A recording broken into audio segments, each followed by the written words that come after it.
did it. Finally did Did it. what? What did you do? He's going to talk about Silk Song. I did. He's going to talk about it, and I am going to know zilch. Well, you know, Flesh and Blood podcast. I did it.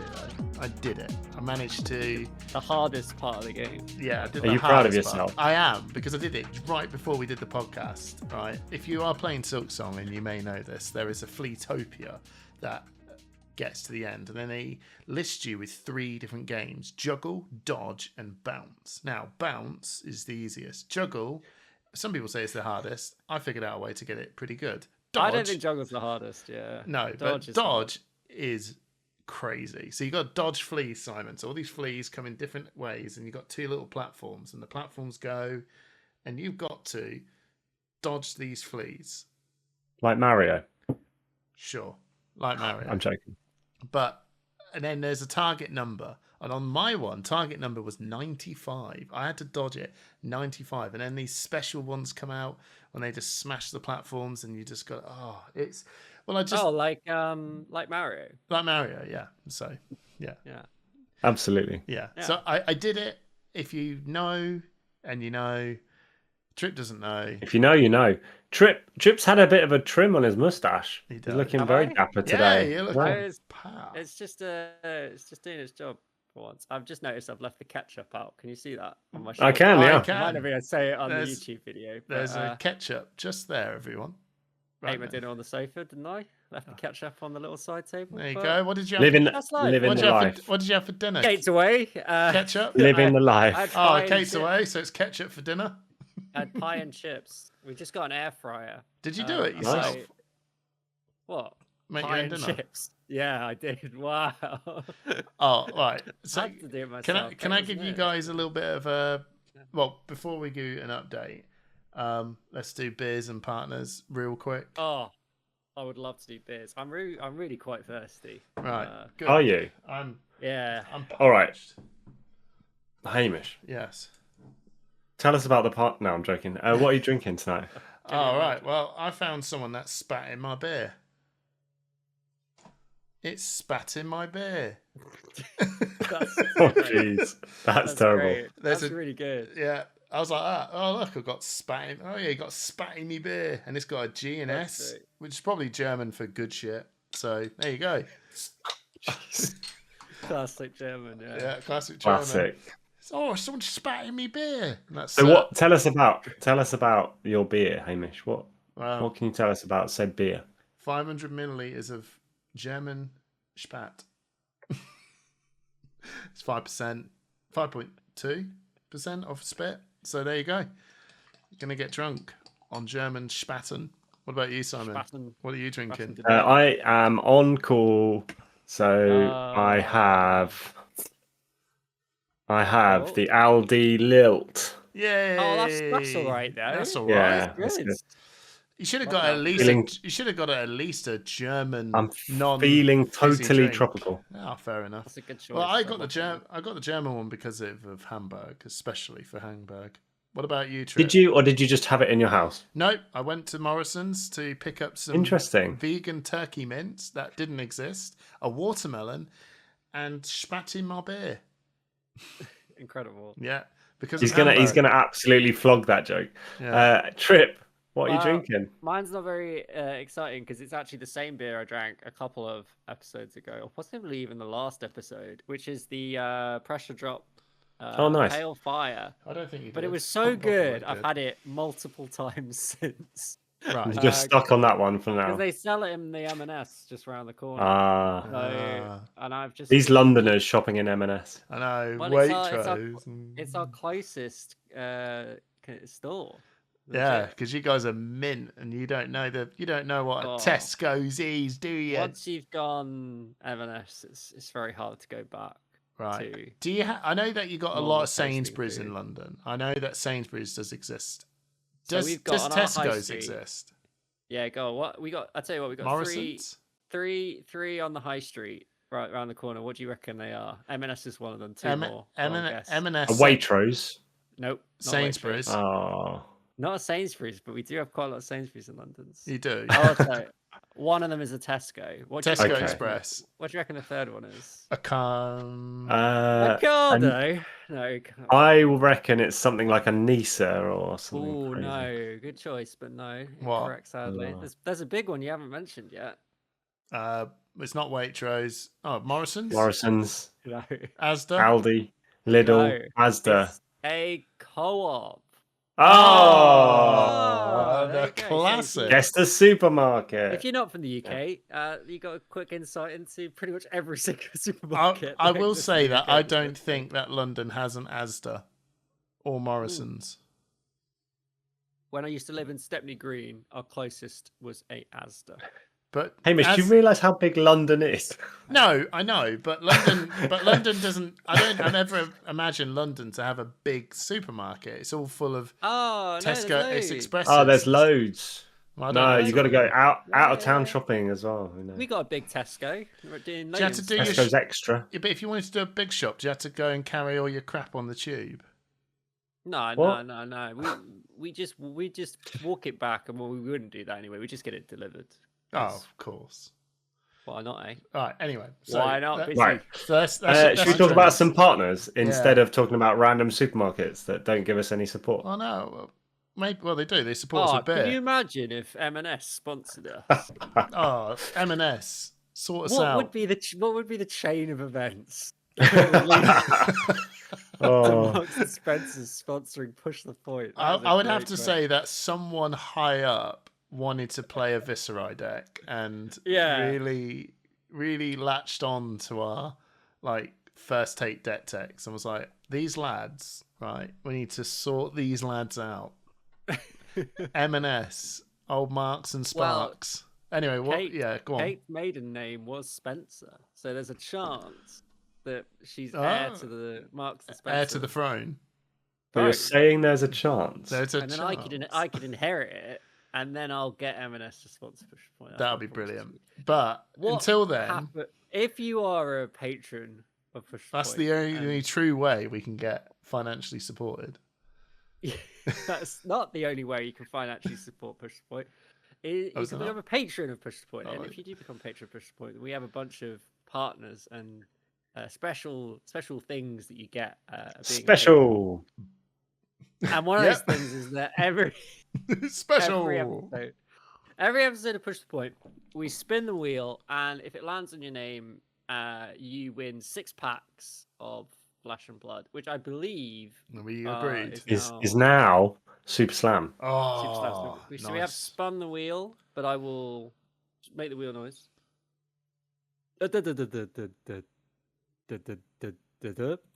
And the winner I got it. is no, you can't just interrupt me. Sorry, but I did get it. I think I've won that. I won the Christ. Doom. Anyway, who won? The winner is not Hamish. Oh. The winner is not Hamish. It is Matt Langston. Everybody. So Hey. Hey. Well done, Matt. So you've won 6 packs, and Simon will get in touch, and we will sort out. I will. Who sent over to you? So congratulations. The first Super Slam packs. The Well first done. Super Slam. Well done. Well, I was going to start talking about Super Slam, but then I remembered we've got other things to cover, so I'll pass back over to me, Simon.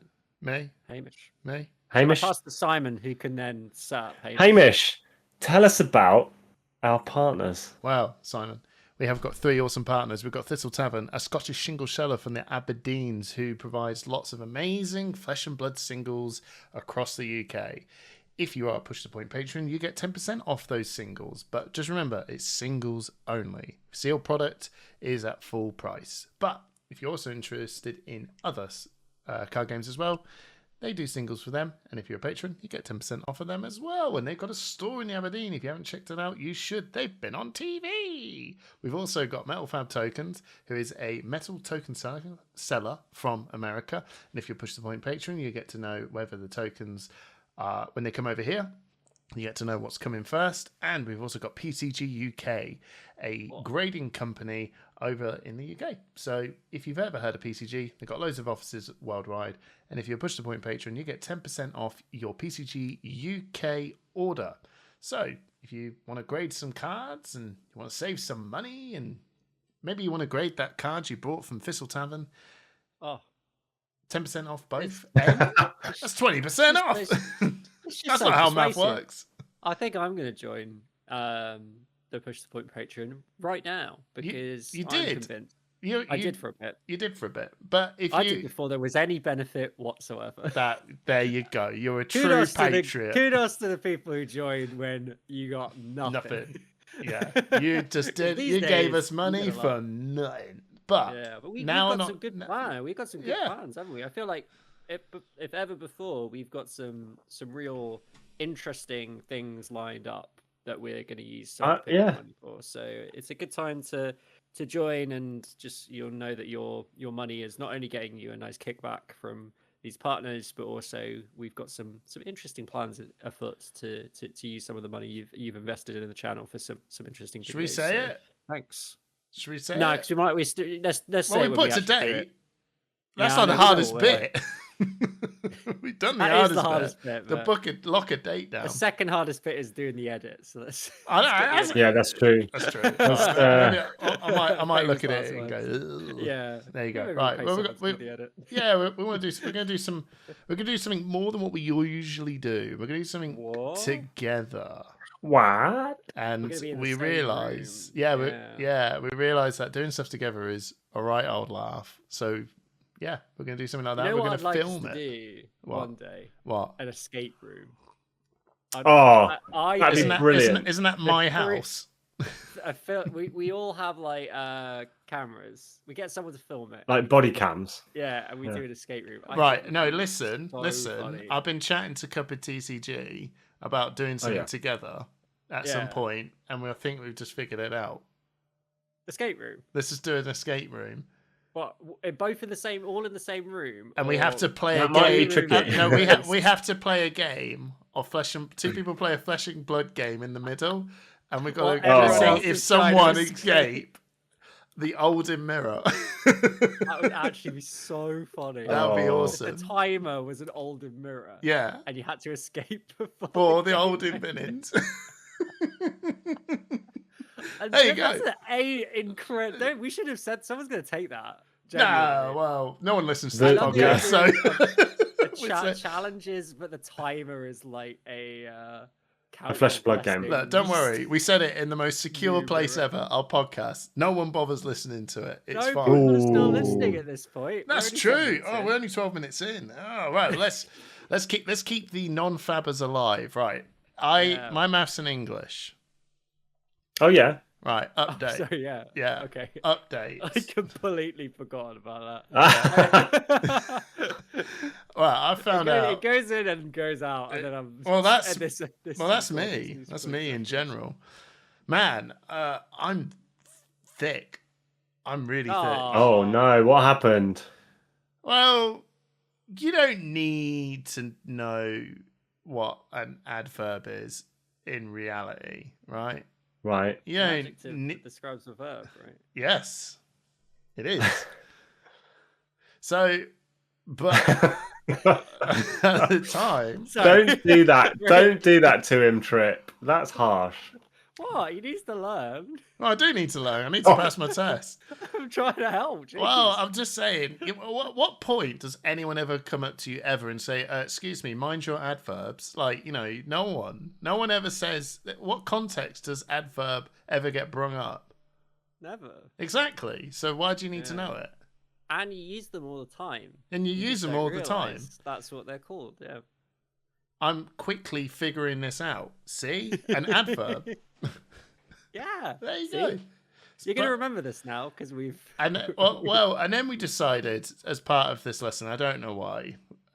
I feel like I'm with a load of bloody, Henry Hoover lovers here that stuck it on their neck to get hickeys. I did actually go to college, and there was a load of people that did that, which is why I called the Henry Hoovers. Common. Taught us how to write a letter. Like, Jesus goddamn Christ. Oh, that's a good skill, though. You might do that once or twice in your life. All right, I'll test you. Yeah. Let me test you, good sirs. Right? Okay. Formal, you're going to write a letter. What's the first thing you start with? Well, you got to, All right, okay. Dear sir or madam. Yeah. No. Actually, you need to put the address of the person sending the letter first. Yeah, that's true. And then the address. And then the address of the person you're sending the letter to. Where do you put and then your the date, address? Where do you put top right-hand corner? Where does their address go to? Slightly below on the left-hand side. Correct. Now you're writing a letter to you're writing a formal letter to someone that you don't know their name. What would Dear you start? Sir slash Madam. Sir or Madam. Correct. Now, if you had to write a letter and you do know their surname or name, and it's a Dear formal letter, Mr. or Mrs. such and such. Mm-hmm. And it's a friend. Dear whoever. No, don't put dear. I said, well, you just put dear name, and the teacher went, no, you could write hey. I was like, how insane is this? Okay, yeah. I write hey, and I just said to her, I will write whatever you tell me to write to pass this stupid test. At the end, how did the lectures go anyway? Lectures? No, keep going. Keep going. This is great. At the end, no. Simon, this has gone too far already. If I was writing you a letter, I'd just be like, "Sup, Ballon." Sup. Oh. He's like, he's not my friend, and it's a formal letter.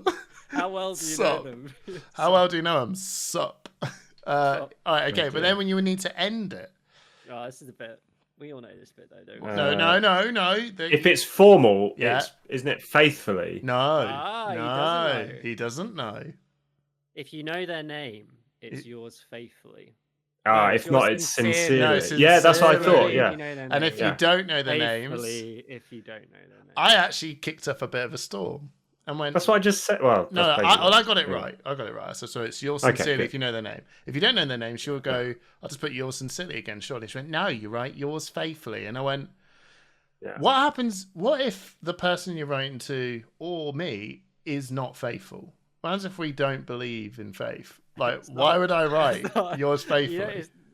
Faith's not faithfully. There's two different kinds of faith. There's like religious faith, but then there's also just believing something without evidence, right? But what happens if we both agree? I don't believe that there's a God. Well, so why would I write yours faithfully?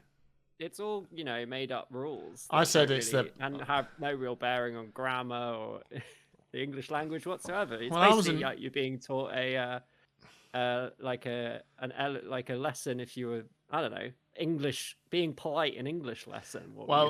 I think a lot of the European listeners will understand this, and this is what the teacher taught me, which kind of makes a bit of sense, because she's not originally from the UK. They learn when they're learning English the construction of English, and then do all the language parts about how we sort of use it. But we do it the other way round, where we learn the language, but we don't know the construction. We do that later, which is like she says. You all of us write it properly, English native speaking, born, whatever. We write it normally. We just don't know what it means constructively. But people who are learning English outside of England will learn the construction of it before we then start putting the words with it. Which you're picking it up. I am, but it's not going to help me pass the test. And then my son showed maths. How's maths going? I've learnt my big number times tables. Yeah. Which maths is much easier for me because everything is like everything around that went like the twig went. I remember this. Remind me. Oh yes, I remember this. So I just get on and do it. Whereas English, I feel like I don't know any of this. I don't know what any of this means. But then I'm now also doing division, long form division, decimal division, decimal point times tables. And it was, I tell you what, when they said, we'll try and do 100 times with decimal points, I was like, this is insane. Like, of course I know all this. It feels whatever. But then my son said, look at my homework. He's also doing his GCSEs. Oh my God. Well, here's a question for you in the audience and you guys at home. Here we go. Fractions. Right? Yeah. 3/5. So 3/5.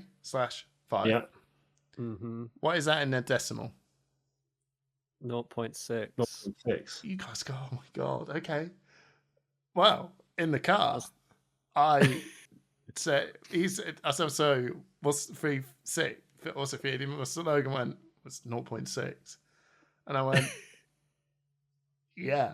And he was like, what would you about to write? And I went, I had no clue what that was. I was about to write 3.5 or something. And he went, what? How do you not get it? And I was like, I don't understand it. And now he explained it to me, and I get it. But I don't understand how you got. But I don't understand how you got there that quick. Because I know that 60%, 3/5 is 60%, and then or 3 like 60% as a decimal. Okay. Right? What is 9/20?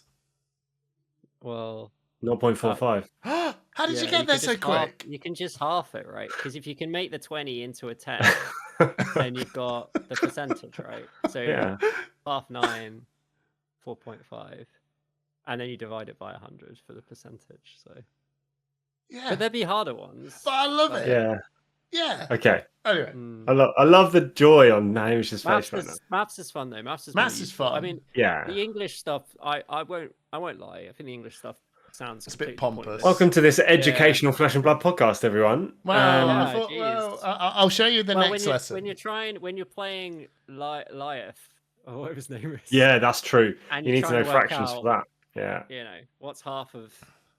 Well, Jacob told me, because Jacob and Dylan Thompson, which you may have seen on our Meta last episode, they're both studying for masters, and I was like, "Oh my god, I feel like I've just begun." And they're like, "No, don't be proud of what you're doing." Blah blah blah. No, you have to be proud of where you are. I know, Absolutely. but I did turn around and say like, "Oh, this is what I'm learning." And the one thing Jacob did say to me is that most people in Flesh and Blood need to do probability, like.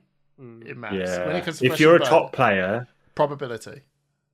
It's like poker, right? If you can work out the probability of certain cards coming up, like where you should be in your deck, like that is going to help. And a lot of it will be fractions, right? Because if you know that you put three of a card in this, and you can see 2 in your deck, you can work out how much cards you got left in your deck and the probability of that one card showing up in this. And if you know that probability very quickly, it is not a mental tax. It's not like what I do and go, it'll show up eventually. Well, it's like the if anyone that used to play Starvo, there was a bunch of really interesting Starvo probability counters, and it was really interesting. Like, Tarek did quite small changes to the deck construction make your chance of hitting the Starvo combo, or not the Starvo combo, but like the combo, much more reliable. And it's interesting, And what's it? Tarek did probability math with Scabskins as well. Oh, really? Yeah, and you just saw this sum, A equals X brackets whatever, and I was like,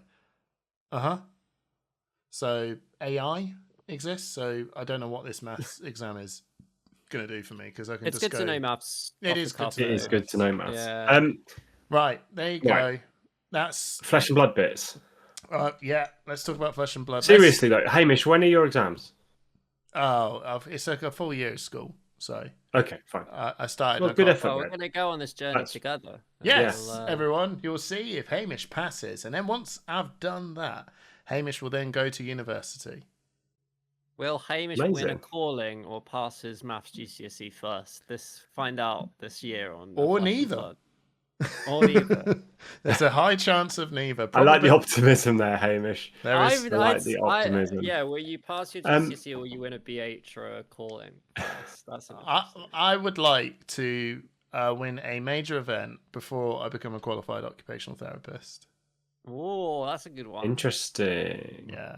All right. Anyway, talking about accolades and positivity. I just want to give a big shout out to someone we've talked about quite a lot on this podcast, but Scott Mines. Yes. Right, Scott Mines. Firstly, what a great calling in Hamburg. Like Gabe and Scott as a casting team worked really well together, and I would say they both did incredibly well. More of them? Big news. More of them? Yeah. More of them. Yeah. But do you know what we are going to get more of? I know. We're going to get more of Scott in Tier 4 events because he's casting Worlds. Thank goodness for that. He's very good. He's very good. He's really, really good. Very actually. good. Very good. Very proud and rooting for the Brits, rooting for personal achievements from good friends that we know. Well done, Scott. Honestly, couldn't. Yeah, It's repping nice. the UK and the EU in tier 4 level events, like It is nice big having respect. someone up there who knows the UK players and knows the EU Mhm. players and can call them out a bit more. Obviously, at Hamburg, that was, part of the course. But like at the global stage, it's always going to be good to have someone, calling out some of the lesser known UK players who've really been doing. UK players have been doing incredible. There's clearly like a big group of them traveling to regular events, and they're getting some really good results and getting really close to some really good results as well. So just being able to call that out at Worlds is going to be great. Yeah, Absolutely. Well done, Scott. Honestly, it's to get that opportunity at that gig is amazing. Now let's talk about our other winners. I think I would say let's shout out the other regions. I just know that the winner of World Tour Weekly will do that quite well. Yeah, fair enough. All right. If you want to focus on something in particular. Well, Hamburg. Absolutely. Focus on Hamburg. Now, you saw the winners of Battle Hardened. I didn't. So I do apologise, winners. I didn't actually catch that. But you know, Simon. I do.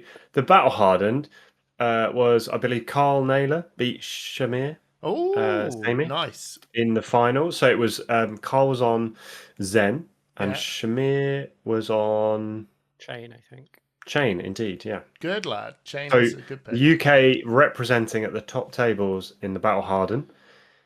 And then the calling. Yeah, the UK was close. So close. I couldn't believe it. I honestly looked at the top 8 and I was like, what happened?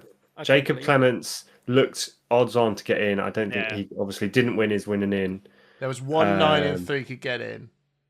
He was ninth. He was ninth.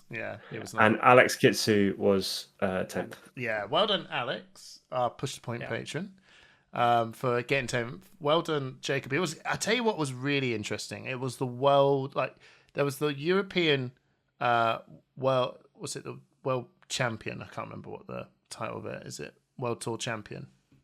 That was all up for Player of the Year. Player of the Year, that's it. The European Player of the Year. There was a race between Alex and Jacob at one point. I don't know how Alex is faring in that now. Jacob's got a pretty good. Oh, Jacob's won. Euros. Jacob's won the Euros, but Jacob was challenging the Player of the Year. Brody, but I think that's what the little story of Hamburg will be.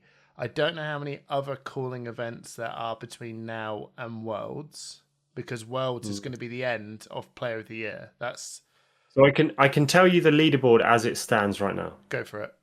Brody's winning. So Brody is only 14 points ahead of Jacob at the moment. So we've got but Brody on 128. But he did top 8, so that's going to be. He did. Yeah. So Brody on 128, Jacob on 114. Okay. Michael Hamilton on 91, Michael Feng on 82. So that's the top 4. Tommaso Visidio is 5th on 76. So if we look at global, then Brody and Jacob are fighting it out for the top place. If we look at Europe, however, Jacob is 40 points ahead of Tommaso. Yeah. So Jacob's got European locked up. But who's coming second or third? Tommaso's got a 20 point over Evan Tanguy, Pablo Pintor, and Alex Kitsu, Jason Rolfe, and Arthur Trahay. But Arthur won the calling, so he's going to get a bit of a boost as well. It's basically really tight for third at the moment. Yeah. And it's not an insignificant amount of money. It's $5,000 if you come third. Like Jacob's basically secured 15K. Yeah. From topping the Euros. Like it's big money involved in pushing for these prizes. I mean, the Euro Pacific, the number 1 rank is not set at all. Like there's about 4 people around 50 to 55. Yeah. And that could be $15,000 if you come out first in your region. The Euro Pacific. Asia Pacific. Oh, sorry. Yeah, I was like, ah. Did I say Europe? So Asia Pacific. I love the Euro Pacific region. Pretty big. Asia Pacific is Nick Butcher on 55, Shuriwu on 51, Justin Koo on 50, Pudding Tam on 50, and then there's Gordon Coco on 42 and Shoma Yamamura on 40, and then it's 39, 39, 36, 35, 33. Like, they're all close. That if is you nailed those pronunciations, Simon, you're an incredible man. I just want to put that out there because you just didn't even hesitate. No, you just you dived 2 feet in and went, that's it. I'm giving you like the British interpretation it sounded of that. Right to me. And I was like, yeah, we're all like that. Yeah. Say it loud and slow and speak with confidence, right? That's what they say in Britain. I mean, we'll come back to the world tour. Hello. Episode of the podcast, but I can't help but feel that it has been a success. I think.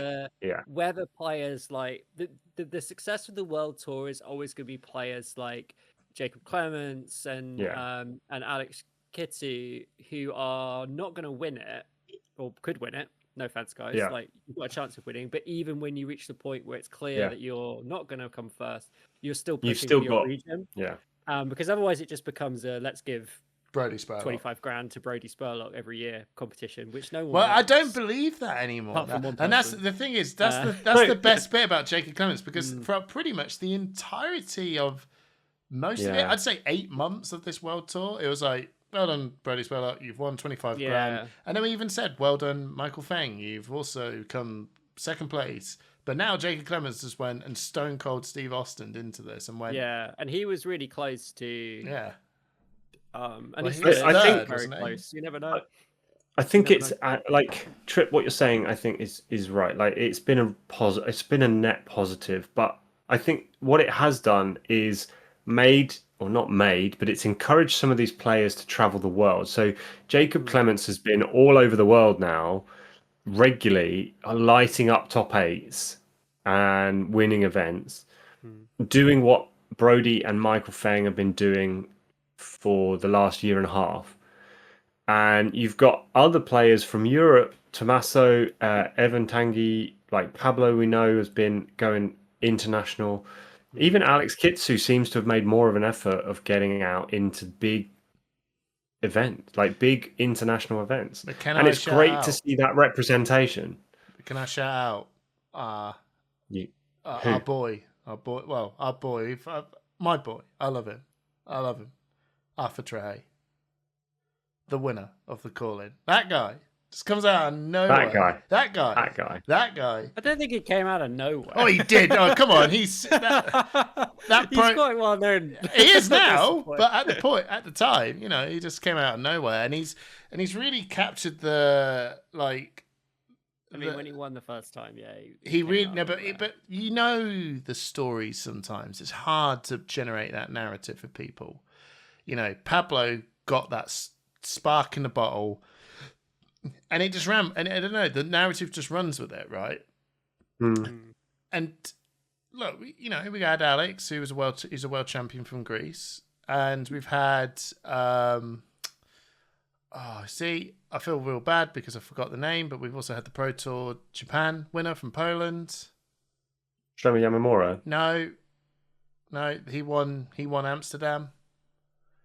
The one on Enigma.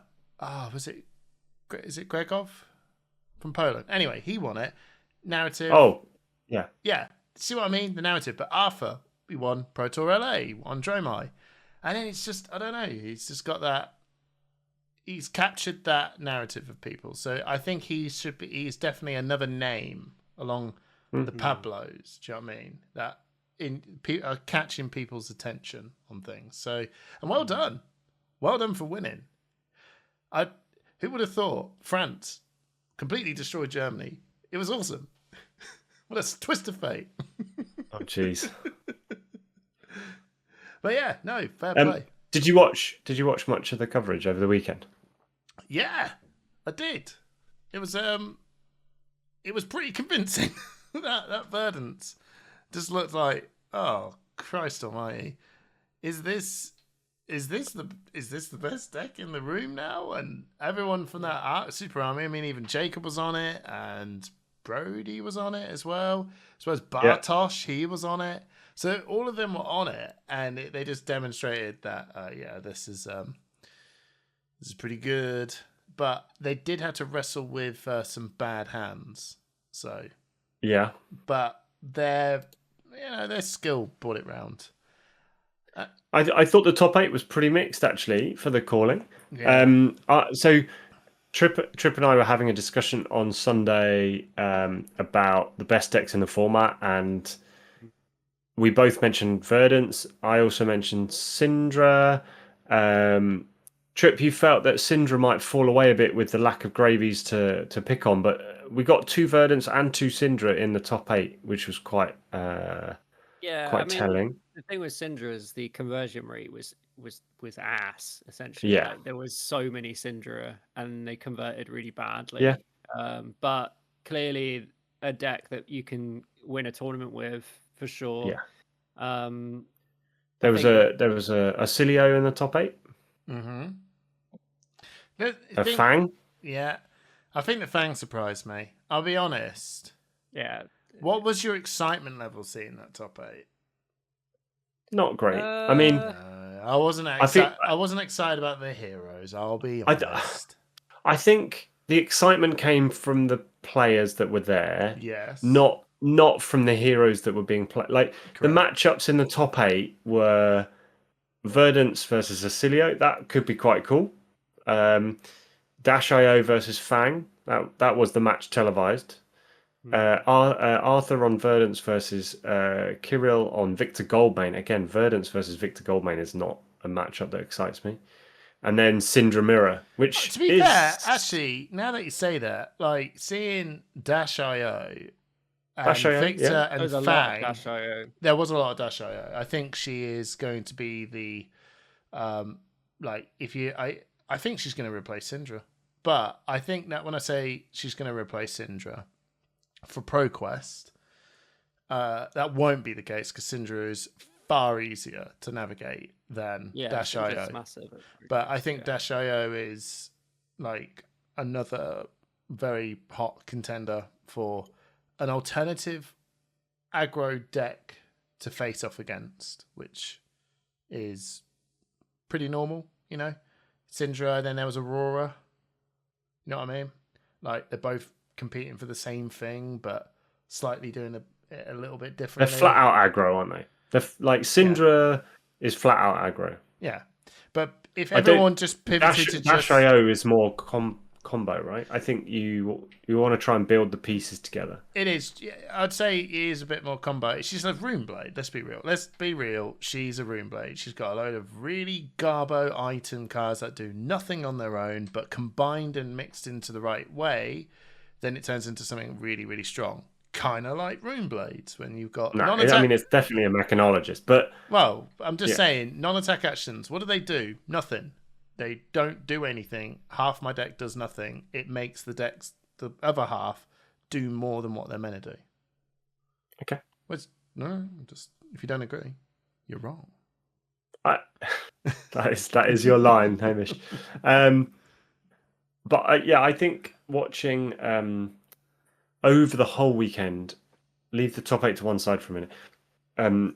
There was some really good matches televised. Yeah, there was a big variety. It was nice to see Pleiades on stream. George Rogers, yeah. That was a bit of a it's Guardian, right? It's just Guardian. It's big Guardian. Yeah, but it is impressive to see the passive aura tools. Yeah. That's when you turn and go, oh goodness me, this is quite impressive. Yeah. And you can almost, it's like a ticking time bomb. You can almost see it counting down. And then you're like, oh yeah, this is going to hurt. Yeah.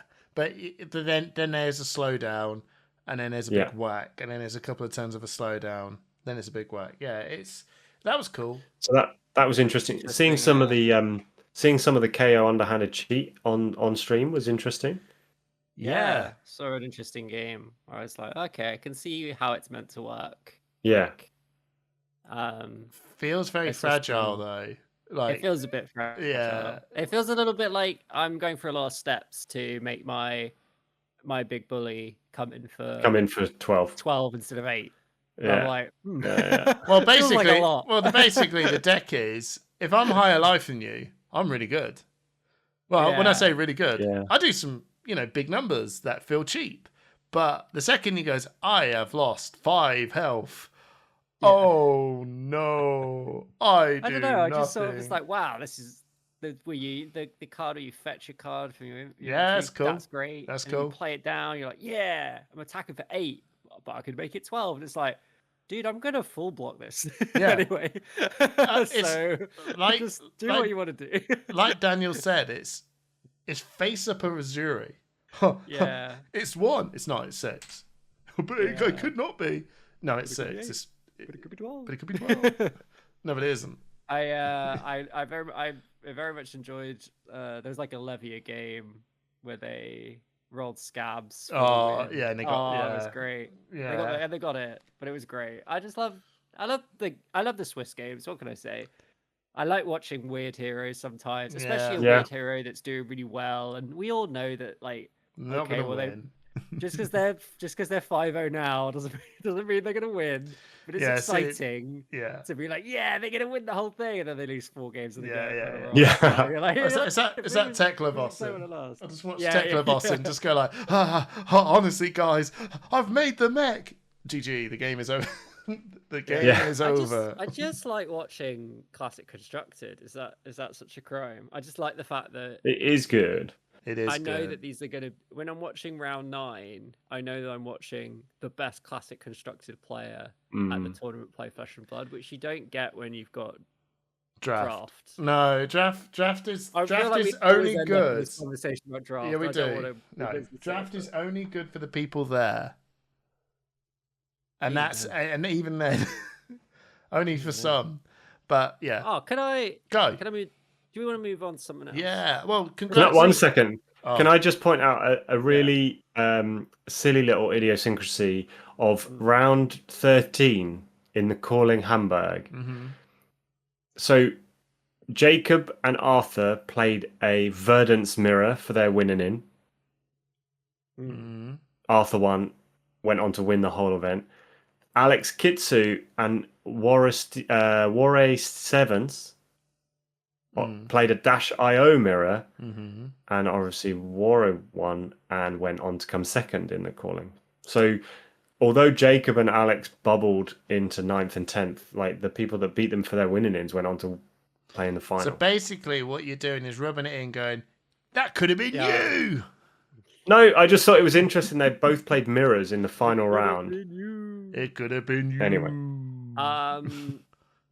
So go on. Completely different subject. This could be a short little segment, but I just want to say how great Super Slam is to open as a set. Oh, it's fun. I don't know. Really fun. I actually haven't opened. Bring back super rares because oh my god, does it feel like you're it really does so much good stuff. Really, it really does. Really, you're just opening a lot of rares, but because they've got a little S on them, you're like, oh my god, I've opened like 20 hits in a box, and it's just the best.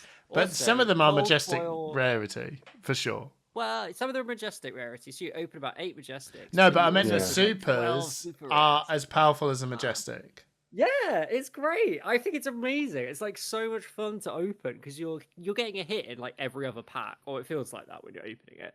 And then the cold foil majestics are really good. Like as a cold foil, like I got like one of the brute ones. It just looks the full art cold foil. I don't know if I have it at hand, but like it was really sweet.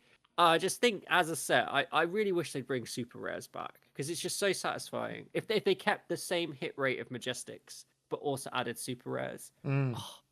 Just to say, if you've not opened Super Slam, it's probably the best opening set in a while. Interesting take. Feels satisfying. It does feel very satisfying. I haven't opened I can't remember a set that I've opened and felt, God, this is awesome. Like, I think the only set I did that felt like God mode was Monarch Fest Edition. And I don't even really know if that was actually good or not at the time. But most of the time, I feel like I open boxes and go, "God, I should have just got singles." Well, I bought my singles, and I didn't need to buy that many singles. I did end up getting the ambush card, like Hamish suggested, and that was right. When you were like, it shuts down codex, I was like, aha. Yeah. I see the line. I see the line. It's not even that. I think there's a cool podcast that with Savage Feats that had Samo Byrne and Michael Feng in it, and Michael Feng was talking about the ambush card, and he said that card is something that is just going to have so much cool flexibility from now until the end of time. The fact that you can block from Arsenal, and you just always look at that card going, right, does the meta just create one, if not two, even one aura token from somewhere? I can block. Yeah. This is a blue 0 block for 3 block from Arsenal. That's just too good. The second is 2 on the board. The rate is just one is bananas. One is amazing. In block fact, for 3 from Arsenal. You could argue block for 2 from Arsenal is still pretty good for a blue. Yes. And then block for 3 is incredible, and then block for 4 is essentially broken. It's like you're getting red value for a blue. So it's a 0 cost defense reaction. That's blue. And then you can also attack as well. Is you can attack with it for 4 if there's 2 auras. You're like, this is. No, I think it attacks with 3. No, because it would be 3 because of frailty. No, it's not. No, it's not the frailty. What I mean is that it's a 1 attack 2 block. So 2 auras will give it. Oh, good point. It's a 1 attack. Okay. Yeah. Still good. But no, the card is just like. Probably shouldn't be attacking with it. The card is too good, and I've heard that it seems like the pull rate of this card for a majestic generic is pretty good. It's quite good. And I got my playset of that for cheap. I sat there looking at the card going, easily initial out the door prices. Won't be surprised if it's 15, 20 quid. It's going to be too much money. Blah blah blah blah blah. Tenner card at the moment. Tenner card. I was like, bang, absolute bargain. Considering that one from Super Slam that gives the next attack -1.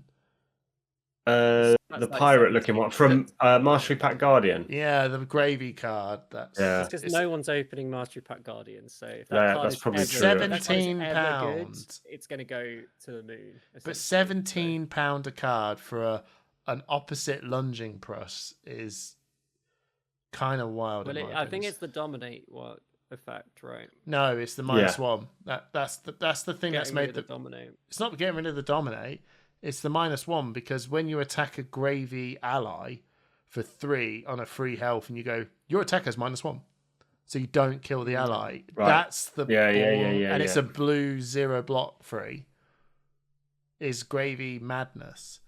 I don't understand. Yeah, it is really good, but I don't understand why the card with this meta now is that much money. But no, I still don't think it's a blue block 3 as well.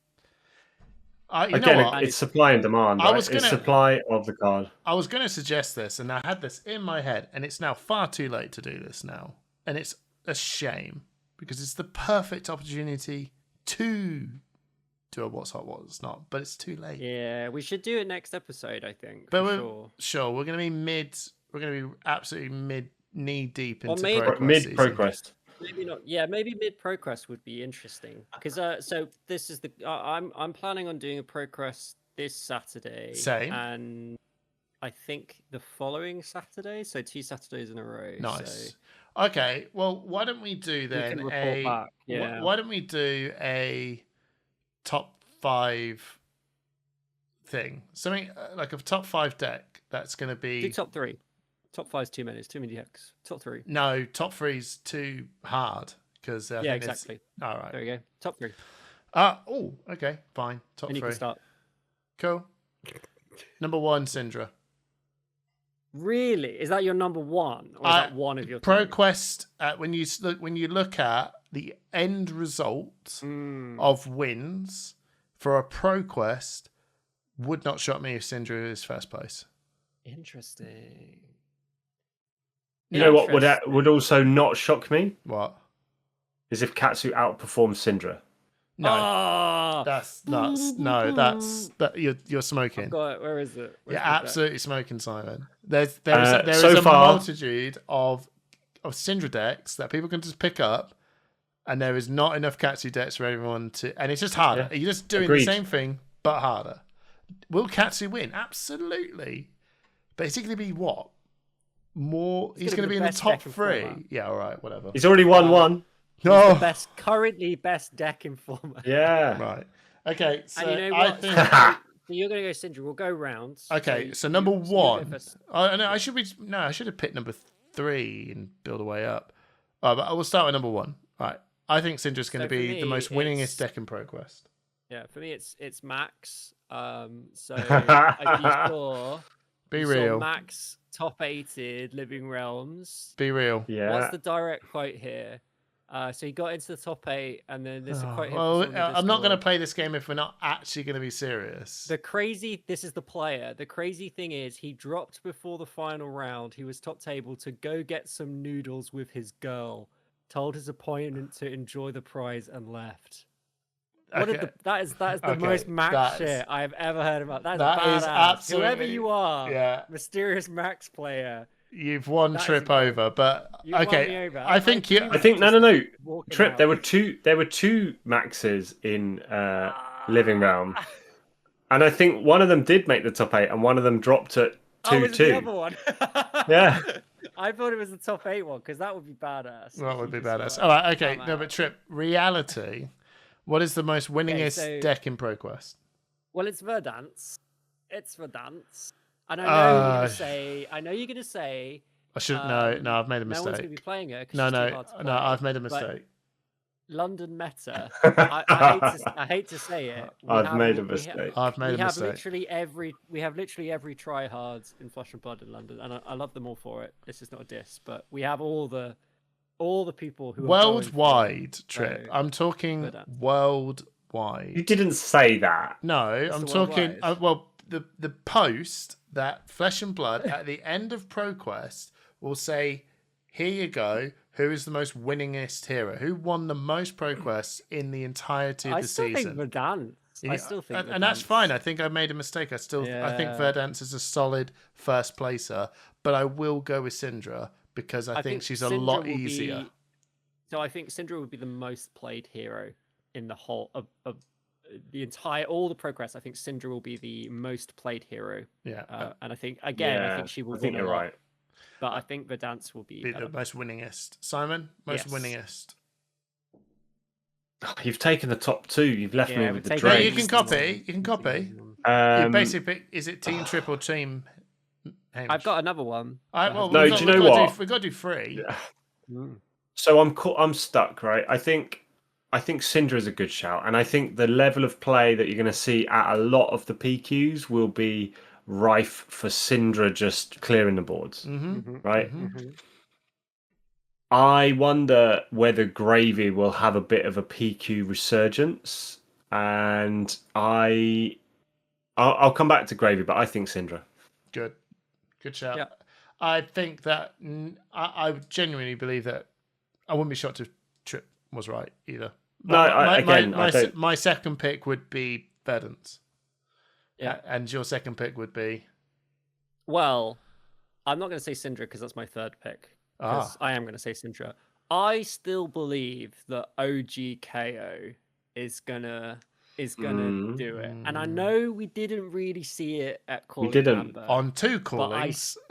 But I still believe that deck is cracked, and I just think it's not cracked. I think it is OG KO. No, it's not cracked. No. OGK, it's not that correct. Do it. No. I still think it's going to do it. And I would say second winningest. It's going to be... Okay, well, Syndra is my second winningest. Yes, okay. To make the conversation more interesting, I'll say KO, but KO is my third. I think again, looking at to be fair, we should just say PQ level of play. I think Yeah, a lot of people have KO as well. A lot of people have that deck. I think that's what the conversation boils down to, is that we just go, Verdance and Syndra are 1 or 2. Are they, though? Yeah, maybe. 1 or 2. I wouldn't be surprised if they're 1 or 2. Third place is where it's interesting. You, Trip? Yeah, I'm going to go KO, which is a rogue choice, but I still believe in it. Simon? Your third choice. Gravy. That's not a bad shout. Not bad. I think it'll be Gravy. I think I was caught between Gravy and Florian, but I think Gravy probably wins that one. Florian's so boring though. Like you're probably No, it won't. I'm not asking. I'm not asking you whether it's boring or not. Like, yeah, I know. I'm asking you whether he I can just don't win. think who feels excited about bringing Florian to a pro quest. I'd take it to a pro tour where I was like, it's the best deck and format. I'm going to take it because I think it's going to win. But to a pro quest, You're going to take that day. Guys, think one more factor in play here. You can. A lot of people from previous pro quests would take that deck and win multiple pro quests, which is not going to be the case anymore. Oh, Arachne. No, they might take Arachne. No, what I mean is no. What Hamish is saying that people can't win multiple events. So, I see. But that's probably why I think Syndra more than Verdant. You know what? That's a great argument because there's going to be really good Verdant's player wins one. Well, yeah, they'll play one. Your local wizard player who plays the wizard. Yeah, and they can stomp, but then they can't play. Yeah, that is a very good point. Actually, that I will stick with my original ranking, but I think there's less pro quests because a lot of them are living legend as well. Are they living legend? Yeah, I'm going to one. Oh, you might win one then. No offense, but you're classic constructed, but you're very good at living legends. So I am thinking of taking Viscerai. Okay. Yeah, you should. I saw you absolutely should. Viscerai top 8'd. I did look at that list and went, "Sell me this spice." Oh, it's the same deck. It's the same deck, but it's worse because Circumtentation is restricted, so I've only got one copy of these. But I got a Bloodstreak Kalito. I don't know what Nova actually did. I generally think it's actually strong, but I'm also like, yeah. Nova. There's a Felix one as well. Yeah, but Nova won a Battle Hardened, Living Legend Battle Hardened. This came third in the Battle Hardened. Well, okay, I might be wrong. You can just see the list and go, yeah, it's Viscerai when Rosetta came out.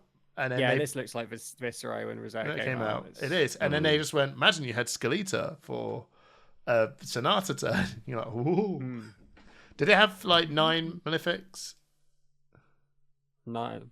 It's got any? I don't think it's got any. It's got none? No, it looks like it's an interesting looking deck, I'm not going to lie to you. I'll send you the link. Yeah, all right, I'll have a look at that. But no shade. It's either Chain or Viscerai. But yeah, the third most winningest, you Trip said KO. Yeah. Simon said Gravy. And I don't think either of them are a bad shout.